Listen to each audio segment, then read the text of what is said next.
Between 2011 and 2015, my old friend Jay and I used to do a lot of hiking and camping. We lived out in Missouri, so we'd mostly head out to our local spots for just a few beers and some campfire food after our day's hike. Now, we had a very casual approach to this back in 2011, but by 2015, just one day's worth of relaxing hiking just wasn't enough for us anymore. And that's how we got started camping together. We spent a night in Three Creeks Conservation Area, and then a few months later, we hit up Pinnacles Youth Park, which was cool because it's only permitted for day use, so technically, we were outlaws for a night. Now, after that, we visited Eagle Bluffs and then spent a whole series of weekends in Mark Twain until it felt like a giant backyard to us. And then after a total of almost 20 hiking and camping trips together, we decided to drive all the way down into Arkansas to visit the Ozark National Forest. Now, I feel like I should make it clear that almost the whole of Missouri and northern Arkansas is technically the Ozarks, but there's a major difference between the northern and central regions, which are mostly flat plains where me and Jay grew up, and the more mountainous areas to the further south. These are all in either Arkansas or Oklahoma, and while you'd be right in saying that they're both part of the Ozarks, the terrain could not be more different in places. The part it's probably most famous for, where all the fancy resorts and casinos are, is the Lake of the Ozarks. It's like peak civilization around Branson and the lakes, and if you keep driving south, it's all still flat, cozy-looking farmland for about 20 miles more. But then you start hitting the hills and the forests, and what once looked like settled land started looking a lot more untamed. The Ozark Mountains are a maze of lowland passageways, hemmed into these hills that are sometimes almost 1,000 feet tall. There's a lot of creeks and streams flowing off from the White River too, so for wild campers like me and Jay, the place was as close to paradise as we were ever likely to find. We ended up driving down to a little town called Limestone, where we made a donation to the church so we could park in their lot for a couple of days. And then the plan was as follows. Walk a nice, leisurely 16-mile route over the course of 3 nights. The first night, we camped at a place called Car Wash Falls, the second at Big Piney Creek, and then the third back at Car Wash before heading back to our car and back to civilization. And we were psyched for it. We had it all planned out. And wild camping is like a drug in a way. If your goal is to keep doing wilder and more challenging stuff, you need bigger and badder trips each time to get truly excited about it, and the mountains down south made for our biggest and baddest trip yet. We were prepared too. We had a lot of experience already, and we'd learned from our mistakes, so we had everything from bear mace to aqua tabs to a 357 with us, not to mention 2 fully stocked first aid kits, one in each of our packs, just in case anything happened to the other. But no matter how much you prepare, there are some things that you can't prepare for. But on this trip, we had to learn that lesson all over again in the worst possible way. The first day was just about as perfect as you can imagine, and then thanks to the route that we'd picked out, we would spend way more time walking and way less time trying to figure out where we were. Car Wash Falls made for a beautiful place to camp as we had all the fresh water we could drink. But then after a fine campfire dinner and a restful night's sleep, I woke up to find that Jay wasn't in his shelter. I didn't panic or anything, I just looked around to see where he was. And then sure enough, I saw him over by the tree line, looking up into the wooded slope that lay between us and the waterfall. I gave him a loud whistle, which only had him turning his head for a second before he started up again into the hills. And that's when I called out to him to ask what had taken his interest so much.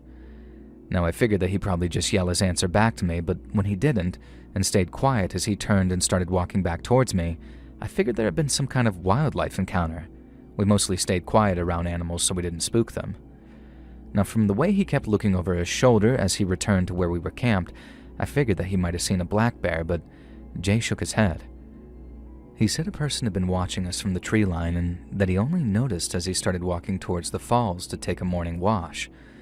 He added that he didn't get spooked until after he waved at what appeared to be a younger man, but instead of waving back, the guy turned and began jogging up the slope away from him. Now Jay obviously wasn't thrilled by this, but he didn't think the guy was anything more than curious. He probably figured out that Jay, who was wearing only shorts and carrying a towel, wanted to just get a bath in the waterfalls, and then jogged away because he wanted to give him some privacy. But then Jay said when he got to the falls, he looked up the track to see that same person watching him from about 60 to 70 yards off. He stayed watching as Jay rinsed himself off in the cold water, and Jay said that he wanted to shout something like, "Take a photo, a-hole, it'll last longer," but decided it best to just not antagonize any fellow hikers or, God forbid, any locals. Thankfully, the guy watching was no longer visible when Jay stopped taking a bath, but then as he was walking back through the trees towards this open grassy area where we were camped, he got this creeping feeling that he was being watched. He then stopped, turned around, and bingo. This strange dude was up at the tree line near the track, watching him walk off. That's why Jay was stopped and watching the tree line when I first woke up and saw him, and why he seemed so cautious when he walked back over to me and started dressing again. This wasn't the first time that we'd come across someone acting weird in the woods during one of our camping trips, and the way you handle it is to just move on, and not emotionally, of course, but physically. People accused us of hunting out of season or of being on their land, or sometimes they got confrontational for what seemed like just the hell of it. But every single time, the proven solution was to hike a couple of miles in any direction. No one ever followed us or messed with us. It was just sort of a out of sight, out of mind for those a-holes. So that's what we did. We packed up our campsite, hiked about 2 miles further south, and then stopped in some shade to eat a little bit of breakfast before getting back to it. And the rest of the second day was eventful, and we made it to Big Piney Creek by around dinner time. A whole creek meant taking a full dip after the second day's hike, which was nothing short of incredible. We'd also walked a full 7 miles from our last campsite, and each of us thought that we'd hiked our way out of any potential trouble. But we were wrong. We were sitting around the campfire that night, passing a bottle of whiskey back and forth, when suddenly we heard a noise in the tree line about 50 yards behind us. We had our bags of food hung up in that same tree line, so at first we figured it might have been a deer sniffing at them, or if we were really unlucky, a bear. Black bears aren't all that dangerous or confrontational, but they can still put in a fine effort at knocking your food bag off of whatever branch it's hanging from. And if they do that when you bring as little food as we did, you're kind of in trouble. And so, once we were sure something was sniffing around our food bags, we got up and ran towards the tree line with our flashlights, waving them around and making noise to scare off whatever was there. We each heard something running, but we never got a glimpse of what it was. We then walked back to our campfire and tried to settle in again, but maybe 15 minutes later, we heard something moving towards us through the dark and distant trees. It didn't go near the food bags again, it just crept up and down in a different part of the tree line, staying quiet for long periods like it was almost watching us. We honestly thought it was a deer or something, and just a curious one at that, and we'd been on so many trips by that point that some distant, non-aggressive animal didn't spook us in the slightest, especially not with the bear mace and that gun close at hand. The trouble was, the thing stayed there for what felt like hours. Even after we'd doused the campfire and were lying in our shelters on our mats in pitch darkness, you'd hear the old crunch or crack of something creeping through the distant tree line. Jay would occasionally say something like, "You hear that? There it is again." But each time we just sort of laugh off the tension like we always did. Now, I didn't much care what it was as long as it stayed where it was. And then after a while, and after we heard whatever it was slowly retreating back into the woods, I was finally able to relax enough to get some sleep. The next morning was kind of tense, as the first thing in our minds was the thing in the tree line the previous night. But once again, we were planning on packing up and moving on after a quick bath in the creek. Now, we felt more than capable of defending ourselves against whatever or whoever it was, and we didn't once suspect that some single entity had been stalking us along the trails that whole time. But that, ladies and gentlemen, is what I now suspect we were wrong about. The plan was to spend a second night near Car Wash Falls, just in a less visible spot where we were less likely to attract unwanted attention. But then in the early afternoon, we stopped in the shade of some trees at the edge of the trail when Jay announced that he was going to take a dump. He grabbed some wipes and the little poop shovel we always brought with us, and then walked up off this low rise that flattened out at the top, just enough so I lost sight of him after maybe 20 or 30 yards or so. I figured that I was in for a quiet, uneventful couple of minutes, but literally no sooner did I think that I heard Jay up on the rise yell, and these were his exact words. Whoa! Hey there, little buddy. You just about scared the crap out of me there. I couldn't tell if he was talking to an animal or a person, but I obviously wanted to find out, so I went running up that rise and through the trees atop it until there, right before me, I saw Jay facing down a little kid. Now, he couldn't have been any older than about 11 or 12, and aside from his brown hair, I guess the best way to describe him in one word is neglected. He was wearing what looked like hand-me-downs, and in his hand, he held what looked like a toy bow, with a little quiver full of toy arrows on his back. Now, I guess I only thought that because of how small they were. They had this handmade look to them, which I guess should have been the big clue right there. But I couldn't fathom that this kid had a legitimate bow and arrow and was just allowed to head out playing with them on his own.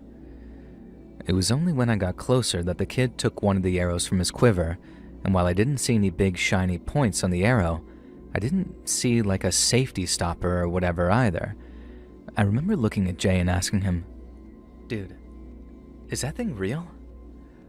Only for him to immediately turn the question on the kid. The kid didn't say anything back, he just shot me a look so I could see all of his face for a second, enough to see that he was ugly, really ugly, and had a lazy right eye. He then looked back at Jay, put the arrow on the string, and then pulled it back. And that sound it made, that tight, almost creaky sort of tension in the string, that's what confirmed to us that it wasn't some toy. This thing was real. We just ran, or tried to anyway, because the next thing Jay lets out is this loud scream. Not loud like scared, but like a scream of pain, and I knew in that moment he'd been hit.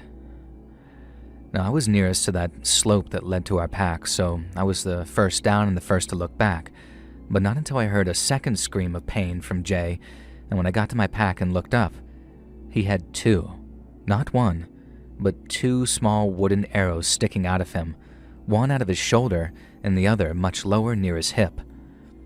He screamed at me to grab the gun, but I was already going for it, and then since I kept it within easy reach, it was maybe only a second or two before I had it pointed at the kid, who by then had chased us to the top of that rise that I mentioned. He let one more arrow fly at us, but I guess the sight of the gun threw his aim off a little, because right before I fired, I heard the whooshing around of it flying past my head before the kid took off in the opposite direction. I knew I must have missed him too, because there was no way in hell a kid would still be standing there after taking a .357 at any range. And then as he ran off, I didn't even think to pull the trigger again. But that enraged Jay. I totally understand where he's coming from. The kid was a threat to us, but shoot a child in the back while he's running away, I don't know. I couldn't. Now, if it was me who had taken two arrows, then yeah, maybe I had no problem taking a second shot, but it just didn't occur to me that he might keep on following us and that we weren't quite out of danger yet. The kid didn't follow us, not to my knowledge, but all Jay kept saying as I went for my phone was, "What if he comes back?" Now, I was right in suspecting that I wouldn't have any bars, so we had to walk all the way to the opposite side of the valley and away from the kid to get some elevation. Jay was obviously in a lot of pain, but if he'd stayed put with a gun, he didn't want to risk missing his shot if the kid came back or getting shot by an arrow from some stealth position, and so we went together. Jay was wincing in pain with every step, and I kept my head on a swivel with my gun tight in my grip just in case the kid showed up behind us. It sounds so crazy even writing this all out, that a kid had us fearing for our lives, but if you saw arrows sticking out of your friend and saw the look in that kid's eyes before he drew back his bow, you wouldn't be laughing about it either. He was not playing around. He wanted to do us harm, and even if he did have his whole life ahead of him, I wasn't about to let him hurt me or my friend any further. We made it high enough to get a signal, enough to place a 911 call with the Ozarks stretched out below us like some great green sea. And I felt this huge wave of relief when the call connected, and then after explaining what had happened, I began the process of relaying our GPS coordinates to the dispatcher along with a general description of our surroundings. We were told that help was on the way, so we were to stay put, stay on the line, and to not try and remove those arrows as they would only make Jay's bleeding even worse. The dispatcher then transferred me over to the local sheriff's department, and one of the deputies asked if the person who shot Jay was still around. I told him no, that he ran off when I shot at him and we didn't see him since. That's why he told us the department was mobilizing a search and rescue team and how the ground team would be with us within a maximum of 40 minutes if the terrain permitted. But if it didn't permit, it was a case of bringing in a helicopter to get us out. And after maybe 15 minutes, the adrenaline was starting to wear off for the both of us, so Jay seemed to be in more and more pain with each passing second. We were waiting for another call from either an Arkansas or Missouri Air Care helicopter service, which would have taken too long for ground teams to get to us, and we were frightened that the call wouldn't come. But thank God, the system worked just as it should, and within a few minutes or more, my phone was buzzing with incoming calls from a flight nurse.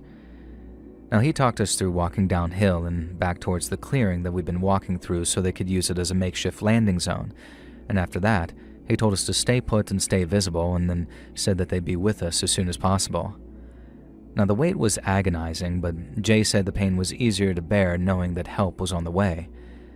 Now, his shirt and pants were soaked with blood by then, and he was laying down on his front trying not to move. Moving around so much had made the wounds worse, I think, but like he said, it was all easier knowing that help was on the way. And then within 10 to 15 minutes tops, we heard the distant sound of rotor blades as the rescue chopper closed in. And there was still plenty of light, so the crew had no trouble seeing us, thankfully, and then after circling once, they stopped above us and flew closer to the ground. The crew then dropped a specialized stretcher that they used to haul people up. One of the medics came with it on a rope, and before we got Jay on the stretcher, he had to clean and dress the wounds and clip the arrows so he could lie on his back without too much pain. Jay asked why he didn't pull them out together if he had his whole medical kit with him, but the guy yelled something about ER doctors doing it in a sterile environment and how that was a way better option. I figured that's where me and Jay would part ways, and I'd have to walk all the way back on my own before driving to whatever hospital he was being taken to. But it turns out the chopper had room for me, so I got to experience my one and only helicopter ride with a wounded Jay laying at my feet. I remember looking out the window as we took off, thinking maybe I'd see that kid in the tree line, but there was no one. Whoever that kid was, he was long gone. And after we flew out, and after sitting in the hospital waiting area for a couple of hours, one of the doctors appeared with some good news for me. Jay's surgery had been successful, and the arrows had luckily missed anything vital, but they needed to keep him overnight for observation just to make sure neither wound was infected. I then had to wait a bit longer for a deputy from the county to show up, and then we did a whole interview on the 90-minute drive back, the place that we'd departed from a few days before. And that's where the sheriff and some park rangers had set up a small temporary HQ, as they had guys searching the trails for any kind of evidence. But even though they'd been searching for a couple of hours already, nothing noteworthy had been found. I was exhausted by that point, but after collecting both of our packs from one of the rangers, I had to get into my car and drive all the way back to wait for Jay to be discharged. I found a cheap motel, paid for the night, and then slept like the dead after taking a shower, at least until the nightmares woke me up. I guess with Jay being in some strange place and knowing that he was still in the hospital, my mind couldn't rest properly, so I kept waking up every couple of hours to check the time until I eventually got a call from the hospital saying that Jay was good to go. Seeing him again made for one hell of a reunion, but that's where the good vibes started to end, because after that, we had to talk with the sheriff's deputy, and I don't think I'll ever forget what he had to say to us.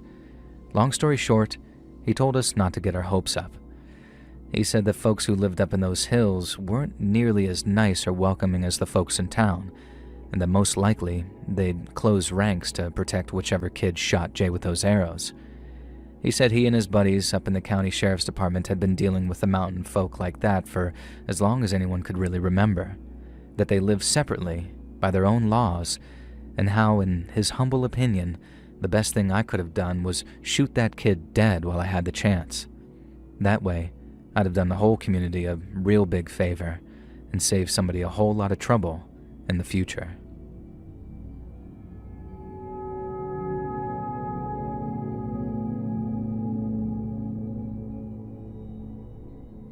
Hey Joel, big fan, and I think this one might interest you. I grew up in a little place called Kyle in North Carolina. We had a church, a pond, and a small community library, and that was it. We didn't have much to do growing up, but what we did have was the Nantahala National Forest right there on our doorstep. And so, as you can imagine, me and my friends spent a heck of a lot of time playing in the woods growing up. And that's how we got to know Cornbread. Cornbread wasn't this guy's name. We never learned it because every time we asked, he'd just give us a different one each time. And so one day, after we'd heard him walking through the woods and yelling about it, we just took to calling him Cornbread, and it stuck. We didn't think much about his past. We just knew that he was what you might call a hermit, and that while he bothered hikers or townfolks from time to time, he was ultimately harmless.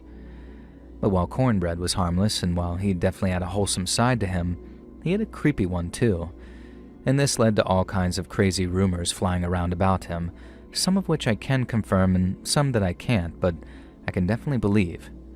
Now, for example, and on the more wholesome scale of things, Cornbread used to like eating his meals with local wildlife.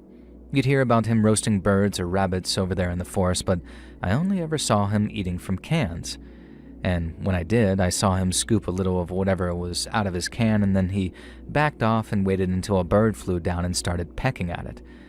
Now, he didn't start eating until the bird flew down, and he sat there chomping with his big old smile on his face and laughing to himself all softly every so often. At the time, I thought it was the coolest thing I'd ever seen. Like, Cornbread was more in tune with nature than the rest of us. And I guess that was true in a lot of ways. I was just too young to realize the downsides of living that kind of life. I remember one time we saw Cornbread as we were walking through the woods, and we said, Hey there, mister. How's it going? Cornbread looks around and sees us, then waves back, saying, Hey, kids. But then he had us in stitches by turning to all the trees around him too, saying, Hello, tree. Hello, tree. Hello, tree. He acted kind of silly like that sometimes, but he wasn't just acting up to keep us entertained either.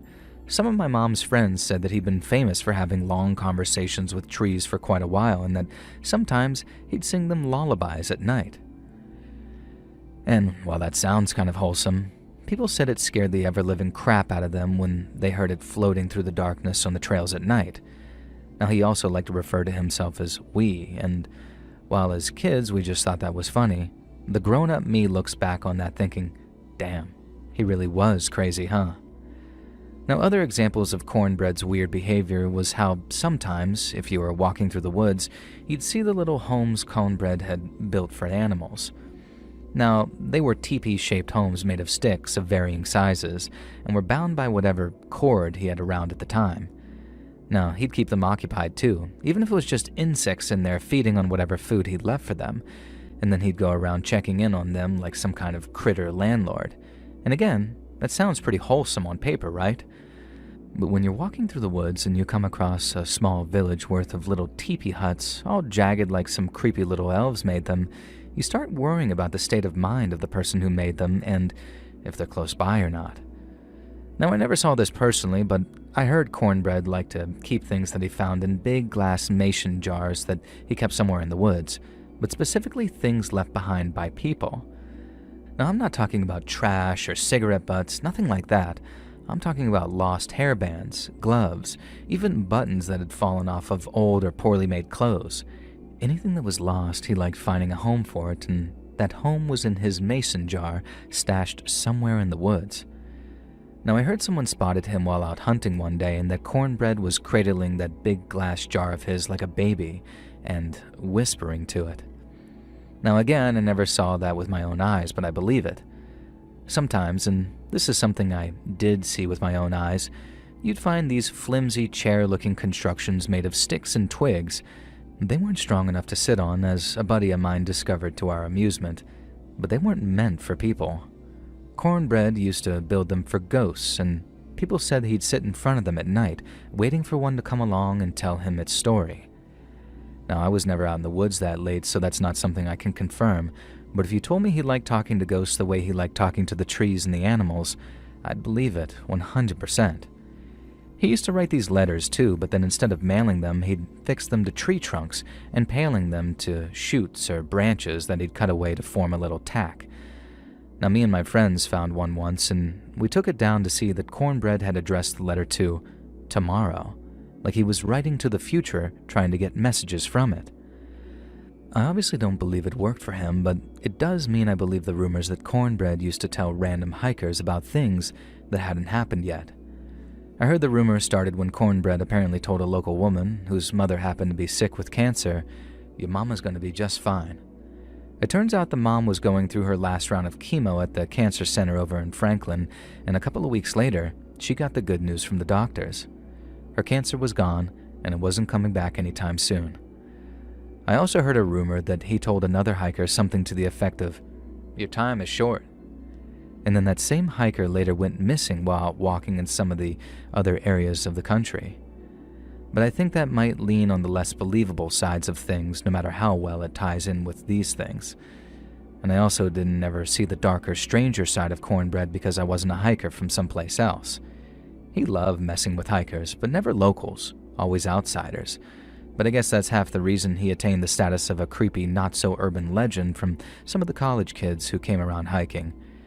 He used to follow them around, listening to them talk with each other, then he'd mimic their voices to trick them into doing stuff. Cornbread was a really good mimic too. Like one time he mimicked my buddy's mom so well that we actually thought that she came looking for us. But nope, it was Cornbread, which is why I totally believe he could creep out a group of college kids like that by mimicking one of their voices. He'd also give them false directions if any of them were foolish enough to ask, and I heard more than one group of student hikers had gotten lost as hell after taking him at his word. I heard this from more than one source too, and how sometimes they'd show up in town afterwards complaining about some weirdo out in the woods who played a mean trick on them. Or sometimes, and this is something he did to solo hikers more often than not, just so they'd even be more creeped out, he'd carve little figures of them and then leave them on their cars. Cornbread would take a stick, no thicker than your finger really, and he'd carve it so good that you'd be able to tell that it was supposed to be based on their hair and clothes. Only instead of carving little dots or circles for eyes, Cornbread would only ever carve little X's instead. A little detail which I have no doubt would have creeped me out too, had I been one of those to find it. Now he also had a habit of staring at a spot just over their shoulders and smiling faintly as if someone was walking up right behind them. I thought this was kind of funny when I first heard it, just playing little tricks on people like he did, but I guess all combined, he was a real creep towards any hikers he didn't recognize. He only got creepier as we got older too, as not only did we start hearing weirder and darker stories about Cornbread, but he lost the softness and gentleness he reserved only for children. Sometimes he'd creep grown-ups out by trying to very earnestly explain that the woods used to have more doors. He wouldn't just explain this either. He'd start getting all frustrated and angry that he couldn't find them anymore, and obviously people didn't enjoy seeing a weird old hermit freaking out about imaginary things while they were out hiking. Now he also claimed that there are lines in the woods that it was dangerous to cross, and that people who went missing out in the middle of nowhere had often crossed these lines without knowing it. This meant he often made crazy long detours to make it from A to B because it was better to do all that walking than face whatever fate had been suffered by those who crossed them. And then there's the stuff I can 100% confirm because he did it around or in front of me. And the first being that sometimes he'd stand in the same spot in the woods, completely still, for what must have been hours. He'd stand there not moving, not even looking like he was breathing, and it didn't matter if you walked up and shouted Cornbread, he just couldn't move. And then one time, I was out playing with my friends when we ran into him. He told us, and completely out of the blue I should say, that he hadn't slept in years because, and I'm using his exact words here, "It's safer if one of us stays awake." And as far as I know, Cornbread was still around when I went off to college, but it was also around then that sightings of him started to drop off. Folks who saw him, the ones who knew him, said he was slowing down, getting old, maybe even getting sick. Then there came a time when we realized no one had seen him in months, which quickly turned into years. And now, we all tend to believe that Cornbread has passed and that he's out there in the woods someplace, slowly becoming a part of the place he chose to call home.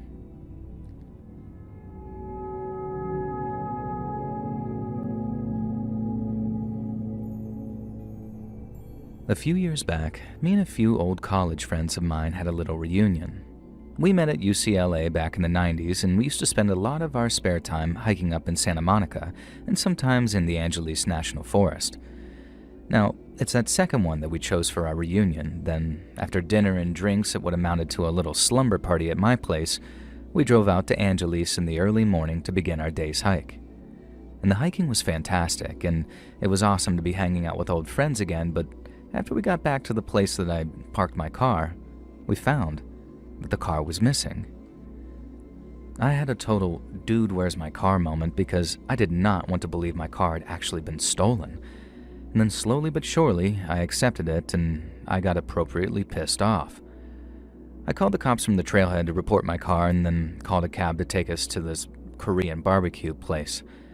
Now, the whole plan was to get drunk and eat barbecue until we passed out anyway, but since I was so mad and upset about my car, I was ready for death by short ribs and margaritas at that point. Now, after maybe an hour of ordering small plates and cocktails, I progressed from this is terrible stage of car theft grief to this isn't so bad sort of stage. I decided that I hated that stupid car anyway and that I deserved a better one, and that a-hole car thief had done me an actual favor. It was all total bluster, of course, proven by the fact that when an LA County Sheriff's deputy called and told me my car had been found, I'd have been jumping for joy if I wasn't seated around a table with a bunch of empty glasses in front of me. It seemed like a miracle. Not even 3 full hours after my initial report, and my stolen car had been found. But it was no miracle. It felt way more like a curse, and you'll see what I mean by that in a minute or two here. According to the deputy, my car had been found abandoned, having been driven down a trail and off-road by whoever had stolen it. I asked if they had any idea who that person might have been, and that's when the deputy asked me the rather chilling question of, "Do you know of anyone who might wish to do you harm?" Now, the obvious answer was no, but then he followed up by asking if I'd argued with anyone recently, if I'd made anybody angry in the recent past. Now, again, I couldn't think of anyone who might steal my car because that's obviously what he was implying, right? But it wasn't just that they'd stolen my car, it's the condition they left it in. So, one of the things that I brought with me in the car for the drive out to the forest was an old photo album. It included dozens of photos that we'd taken during our time in college, many of which had been taken during our many hikes together. One of them, a photo which included only myself and none of my other friends, had been removed from the photo album and stabbed into my dashboard with a knife. A knife that most definitely belonged to the person who stole my car. I literally couldn't believe what I was hearing for a second or two, like the poor guy had to straight up repeat himself a whole second time for it to actually sink into my head. And that's why he kept asking if I'd pissed anybody off, because he couldn't think of any other reason why I'd been especially targeted like that. Now, I mean, it obviously could have been a coincidence, and whichever lunatic stole my car just so happened to pick a photo of me when he just so happened to have stolen my car, too. But no matter how much my friends tried to reassure me of how that had to have been the case, I couldn't shake the feeling that it was personal somehow. My insurance dealt with all the repairs, and I ended up getting my car back a few weeks later, almost as good as new. But just being inside it and just looking at it, the memories creeped me out so much that I ended up selling it not long after at a steep discount, just so I could be rid of it. Because God forbid whoever stole it somehow worked out where I lived based on spotting it outside my apartment building. Because if there was a next time, it might not just be a photo of me that got a knife stuck into it.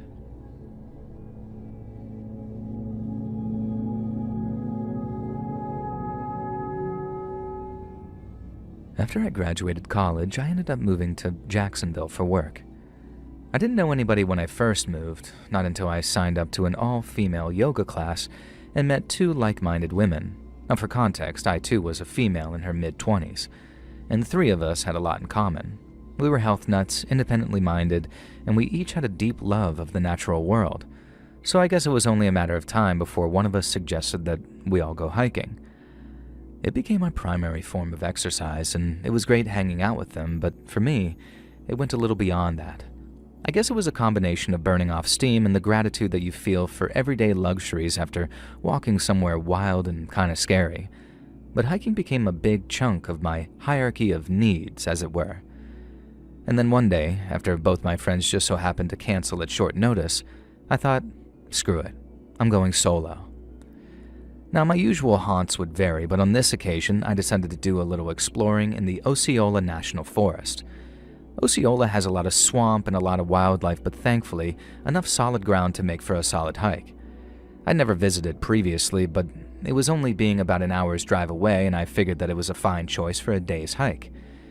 Now, it's honestly one of the most beautiful places I'd ever been to, but in all the years since my visit that day, I haven't been able to bring myself to go back. And if I had one piece of advice for those that visit, it's stay on the trails. It was about 1 in the afternoon when I was walking along a wide stretch of sandy trail with patches of spaced out pines on either side of me. Now, these specific pines are really tall and skinny with only a few bunches of leaves towards the top, so the whole place had this eerily beautiful feeling that I enjoyed so much about places like that. How nature is sometimes beautiful and terrifying all at once. Now, I was a pretty experienced hiker by that point, so I like to step off the trails sometimes and walk just a little bit into the wilderness to get a sense of how wild and free things once were, before people were around to change that. Now, I didn't push my luck. I'd like to think that I had an appropriate amount of reverence and respect for the natural world, but sometimes it's not a matter of caution, it's a matter of luck, and on that day, my luck ran out. After stepping off the trail, I was treading on pine needles and very soft earth. Not so soft that it felt waterlogged or muddy, there was just a very nice give to it. It didn't feel unstable, it wasn't suspiciously uneven in places, it just looked nice and peaceful and relatively safe. But then, and out of nowhere, it felt like the ground opened up to swallow me. I screamed as I fell, and at first I remember that rush of air past my ears, and then I quickly came to a thudding stop as the sinkhole squeezed off towards the bottom, and gravity forced my legs into it.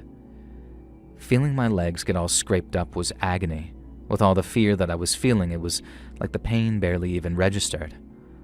All I was feeling was this horrible panic as my world was being plunged into near darkness and suddenly not being able to move. Now, it was easily the most frightening experience of my whole life, and I could barely see because I had all this dirt in my eyes that turned to mud as I tried to wipe it away. But through all of that, I had this one bright burning hope inside of me, and all because I had this teeny tiny transponder on my backpack called a Garmin InReach. Now, it's hooked up to a satellite network which tracks your position, and while I couldn't immediately activate the SOS function with it being in my backpack, which I couldn't access, I could still trust it to relay my position to my mom, my roommate, and my 2 friends, all of whom could access the data by plugging in my user ID and just a simple password into a website. All I had to do was wait until someone noticed I either wasn't moving or hadn't returned home, and they'd have search and rescue people looking for me in no time. But therein lay the hard part, the waiting. My hope never completely faded because I trusted the InReach to actually do its job, but there were moments when this terrible sense of doubt, dread, and panic got almost too much to bear. Part of me hoped my mom would notice my lack of progress almost right away, and after calling my phone and getting no answer, she'd immediately call the cops. My phone was on vibrate, and it was right there in my pocket too, but the way that I was wedged meant that I couldn't get my hand into or near my pocket to slide it out. I didn't know if it had bars or even if the InReach still worked at depths like that. I didn't even know how deep I really was, just that I could see this little blip of light above me from where I'd fallen through, and the hole had curved off a little towards the bottom. I just had to hope everything was working as it should and that eventually someone would come rescue me. But telling myself to be hopeful and patient and actually doing it were 2 things entirely. I didn't think that I could get any more scared or uncomfortable, but then the night rolled in, and it started to rain. It was only some light rain, but being trapped in complete darkness and imagining the hole slowly filling up with water as I was still trapped, it caused this whole new wave of panic in me. The bugs were way more active at night too, especially as it started to get wet, and I had nightmares about them crawling all over me and through my hair for weeks afterwards. I remember screaming, not just in the hope of being heard by someone, but because the frustration and disgust that bugs were all over me and there was nothing I could do about it. But the whole time, the thought of the InReach doing its job kept me from completely losing my mind with fear. The one consolation about it going dark was that if someone had actually bothered to check up on me, it wouldn't be long before they called my cell or called 911. And I remember having that thought right there in my mind when the first buzzing sounded from behind me. Someone was realizing that something was wrong, which marked the beginning of the end of my ordeal.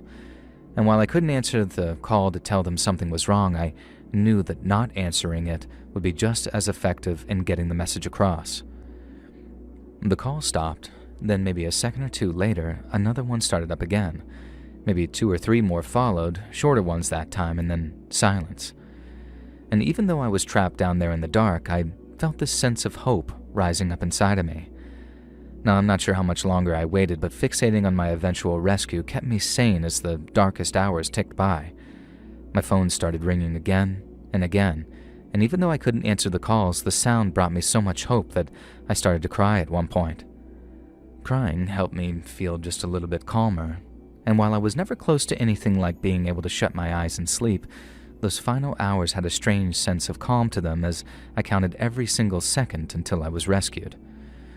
The panic only started up again when I heard voices from above me as this irrational voice in my head started asking what would happen if they couldn't get me out.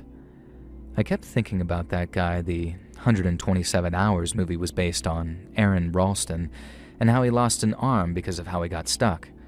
But those search and rescue guys were professionals who figured out how to get me out unharmed almost immediately.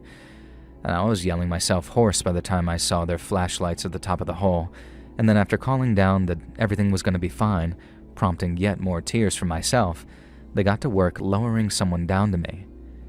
She had a medical bag with her and kept on talking with me really calm as she gave me water to drink from through a tube.